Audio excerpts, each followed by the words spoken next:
Hi, how are you? My name's Luca, and I don't live on the second floor. Hi guys, welcome back to behind the evidence. आज का case सिर्फ एक murder mystery नहीं है, ये internet history के सबसे bizarre cases में से एक है।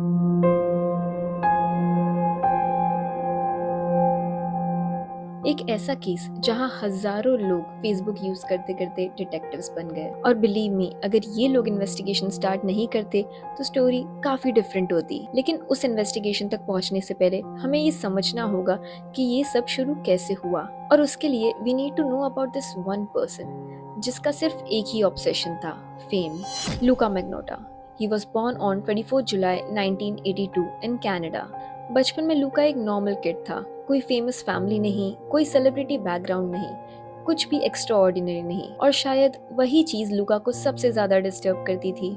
He never wanted a normal life. उसे चाहिए था फेम और अटेंशन। 90s के एंड और 2000s की स्टार्टिंग में इंटरनेट रैपिडली ग्रो कर रहा था। सोशल मीडिया नए नए प्लेटफॉर्म्स ले रहा था, रियलिटी शोज काफी ज्यादा चल रहे थे, और हर किसी को यही लग रहा था कि फेमस होना अब पहले से काफी ज्यादा इजी है। और लूका भी इसी ड्रीम के पीछे भागने लगा। कभी एक्टिंग, कभी मॉडलिंग, कभी अडल्ट एंटरटेनमेंट, कभी ऑनलाइन फोटोशूट्स। लेकिन प्रॉब्लम ये थी कि उसे कभी सक्सेस मिला ही नहीं, और यहीं से एक डेंजरस पैटर्न डेवलप होना स्टार्ट हुआ। जब भी लुका को अटेंशन नहीं मिलती, वो खुद अपने बारे में स्टोरीज बनाना स्टार्ट कर देता। कभी बोलता कि वो मिलियनर है, कभी क्लेम करता कि फेमस सेलिब्रिटीज उसके फ्रेंड्स हैं, कभी फेक इंटरव्यूज, कभी फेक रूमर्स, कभी फेक रिलेशनशिप्स। सब कुछ सिर्फ एक ही रीजन के लिए, कि लोग उसके बारे में बात करें। और ऑनेस्टली ये सिर्फ अटेंशन नहीं था, ये एक ऑब्सेशन बन चुका था। साइकोलॉजिस्ट हमेशा एक टर्म जरूर यूज करते हैं, अटेंशन सीकिंग बिहेवियर। लेकिन लूका के केस में पब्लिकली अवेलेबल इंफॉर्मेशन देखकर एक और चीज नोटिस होती है। उसे सिर्फ फेमस नहीं होना था, उसे इनफेमस होने से भी कोई प्रॉब्लम नहीं थी। मतलब अगर लोग उसे हीरो नहीं बना सकते तो विलन ही सही, बस उसका नाम हेडलाइन में होना चाहिए। एंड बिलीव मी, फ्यूचर में ये लाइन बहुत इंपॉर्टेंट होने वाली है। इंटरनेट पे लूका के डजन्स ऑफ प्रोफाइल्स मिलते थे, different name, different stories, different personalities. Today we call it catfishing और फेक आइडेंटिटीज। उस वक्त लोग कंफ्यूज हो जाते, कौन सा अकाउंट रियल है, कौन सा फेक। और लूका इस कंफ्यूजन को एंजॉय करता था, जैसे वो डेलिबरेटली एक मिस्ट्री क्रिएट कर रहा हो। लेकिन 2010 के एंड तक लूका सिर्फ फेक स्टोरीज नहीं क्रिएट कर रहा था। उसे लगने लगा कि इंटरनेट को शॉक किया जा सकता है, और जितना बड़ा शॉक उतना ही बड़ा फेम। और इसी सोच ने इस स्टोरी को एक बहुत डार्क डायरेक्शन में पुश कर दिया। दिसंबर 2010 एक एनोनिमस अकाउंट से इंटरनेट पे एक वीडियो अपलोड होता है। टाइटल देख के किसी को कुछ अनयूजुअल नहीं लगा, but with in few minutes जो लोग ये वीडियो देख रहे थे वो लोग शॉक में थे, क्योंकि उन्होंने रियलाइज किया कि ये प्रैंक नहीं था, ना कोई मूवी क्लिप, ना सीजीआई, ना फेक, ये रियल वीडियो था। सिर्फ कुछ घंटों के अंदर इंटरनेट पे एक ही क्वेश्चन था, हु इज दिस मैन। और बिलीव मी, ये सिर्फ शुरुआत थी, क्योंकि जो अगला स्टेप लूका लेने वाला था उससे सिर्फ इंटरनेट ही नहीं, पूरी दुनिया उसका नाम जानने वाली थी।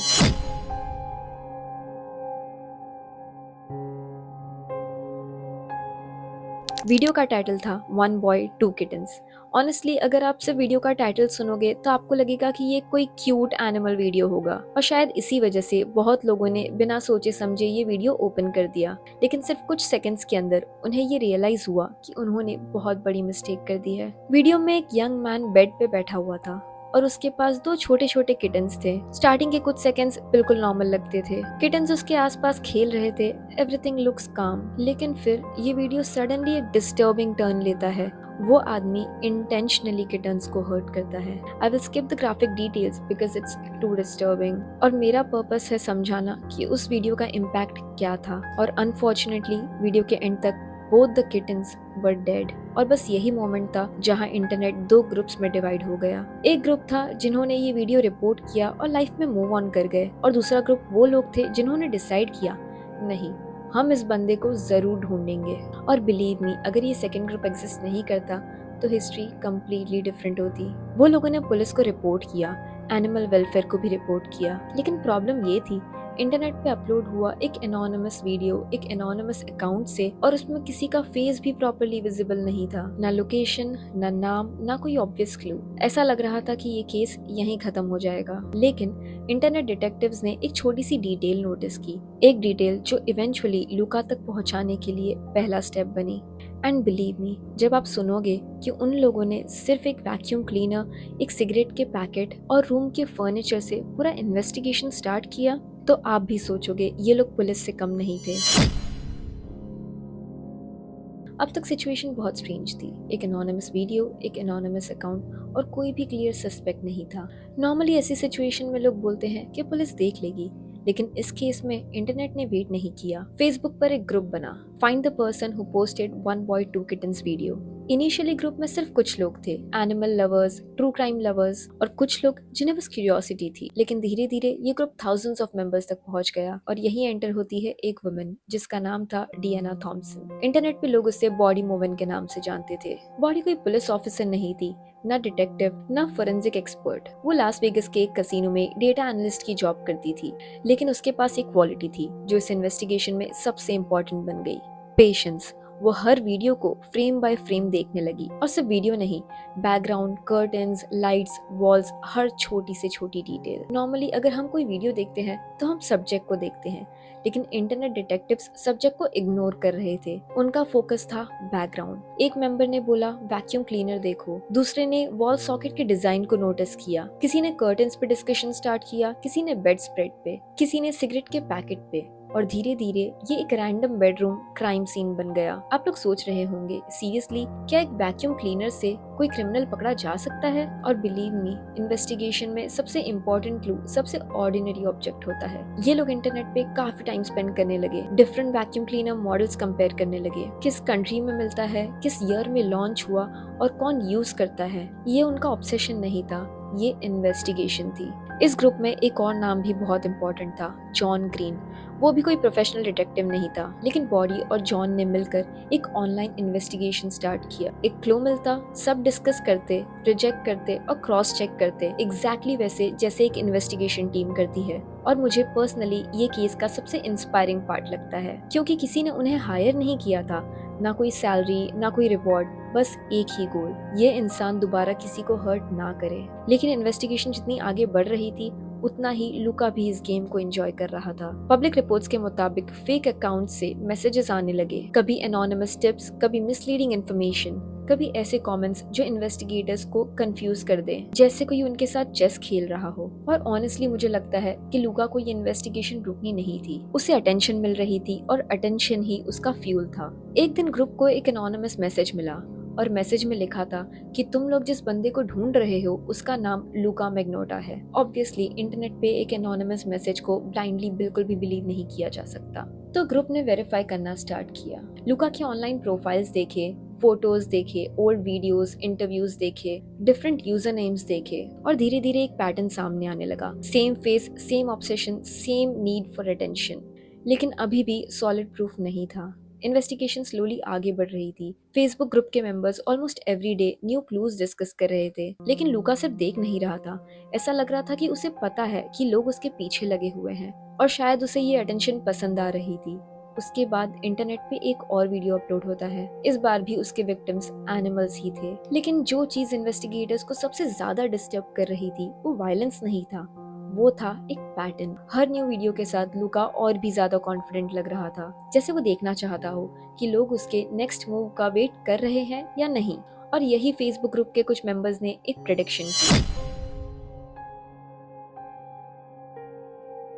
Eight this point internet detectives को ऑलमोस्ट 1 साल हो चुका था लुका को इन्वेस्टिगेट करते हुए, और जितनी ही इन्वेस्टिगेशन आगे बढ़ रही थी उतना ही उनका बिगेस्ट फियर और भी स्ट्रॉन्ग होते जा रहा था। और वो फियर क्या था?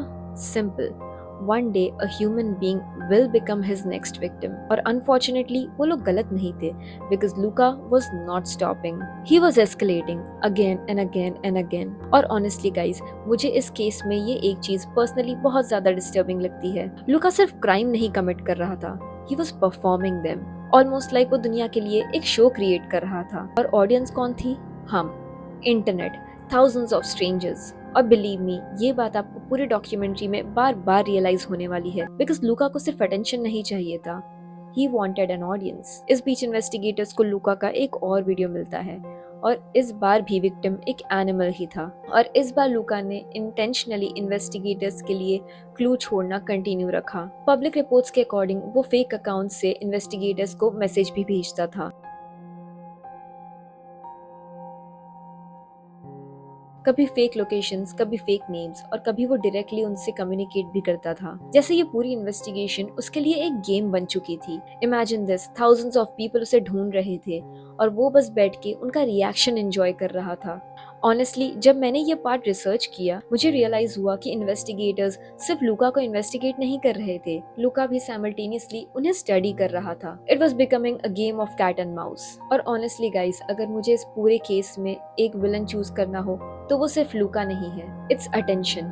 बिकॉज जितनी अटेंशन इन्वेस्टिगेटर्स लूका को दे रहे थे, उतना ही लूका और डेंजरस होता जा रहा था। और अनफॉर्चुनेटली उसे एग्जैक्टली वही मिल रहा था जो वो बचपन से चाह रहा था। लेकिन फिर मई 2012 सब कुछ चेंज हो गया। इंटरनेट पे एक नया वीडियो अपलोड हुआ और इस बार विक्टिम कोई एनिमल नहीं था, एक इंसान था और उसका नाम था जुन लिन। और बिलीव मी, इसके बाद ये स्टोरी सिर्फ एक इंटरनेट इन्वेस्टिगेशन तक नहीं रही, ये बन जाती है एक international murder investigation. Luka finally got what he wanted, the entire world was talking about him and unfortunately someone innocent had paid the price for it. मई 2012। At this point internet investigators को almost 2 साल हो चुके थे लूका को investigate करते हुए, और उनका बिगेस्ट फियर क्या था? One day a human being will become his next victim.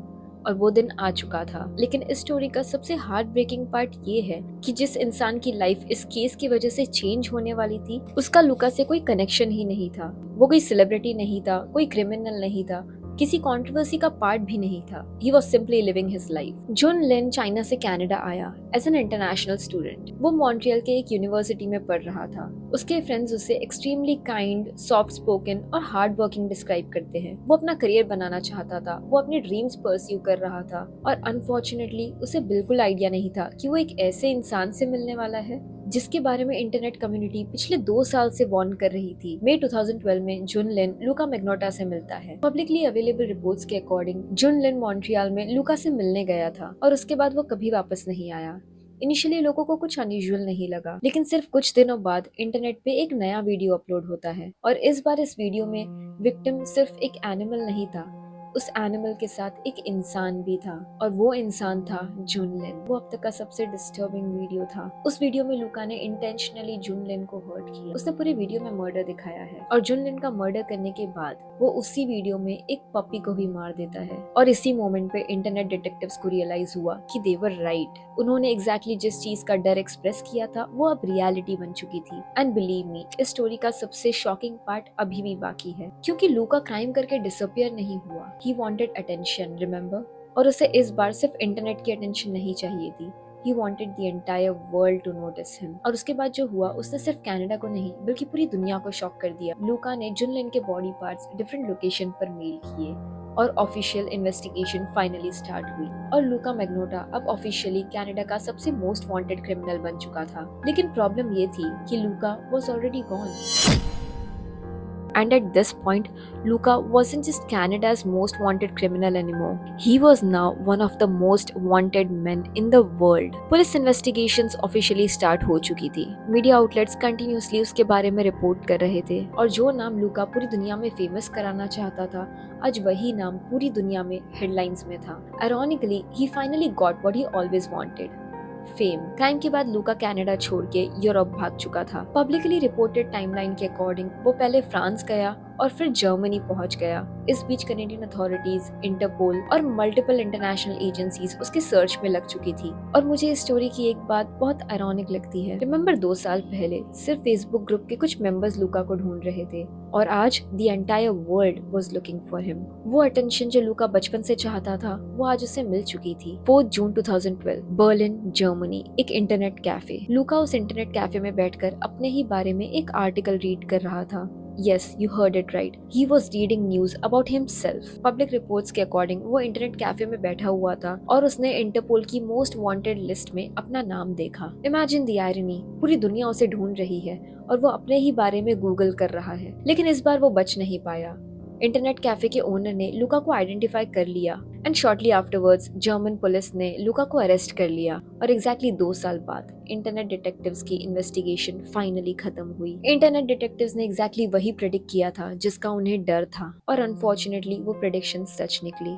लेकिन ये स्टोरी मेरे लिए सिर्फ लूका मैग्नोटा की स्टोरी नहीं है। It's a story about 3 things: fame, obsession and attention. इस वीडियो के स्टार्ट में मैंने आपसे एक लाइन बोली थी, लूका को सिर्फ फेमस नहीं होना था, उसे इनफेमस होने से भी कोई प्रॉब्लम नहीं थी। And believe me, I don't think there is a better line to describe this case. Because think about it, वो एक्टर नहीं बन पाया, सेलिब्रिटी नहीं बन पाया, लेकिन 2026 में भी हम उसके बारे में बात कर रहे हैं। पूरी दुनिया उसका नाम जानती है और उसके बारे में डॉक्यूमेंट्री भी बनी। And the name of that documentary is don't fuck with cats. लूका के बारे में काफी बुक्स निकली, न्यूज रिपोर्ट्स भी पब्लिश हुई and finally he became famous. और शायद यही चीज इस स्टोरी का सबसे डिस्टर्बिंग पार्ट है। ऑनेस्टली गाइज, इस पूरी डॉक्यूमेंट्री में मैंने सिर्फ एक चीज सीखी। हम हमेशा सोचते हैं कि डेंजरस लोग पहले से ही डेंजरस होते हैं, लेकिन कभी कभी वो सिर्फ एक अटेंशन से शुरू होता है, और जब ऑब्सेशन अटेंशन से मिल जाता है तो कॉन्सिक्वेंसेस कितने डेंजरस हो सकते हैं वो हमने लूका के केस में देख लिया। और मुझे लगता है इस केस के रियल हीरोज वो पुलिस नहीं थे, वो थाउजेंड्स ऑफ स्ट्रेंजर्स थे जो पिछले 2 साल से कंटिन्यूसली वार्न कर रहे थे कि सिचुएशन डेंजरस होती जा रही है। अनफॉर्चुनेटली जब तक पूरी दुनिया ने उनकी बात सुनी तब तक बहुत देर हो चुकी थी। Remember guys, every crime leaves behind evidence. Sometimes that evidence solves the crime, and sometimes it tells us a much darker story. This was Behind the Evidence. I'll see you in the next case. Then subscribe to my channel, Behind the Evidence.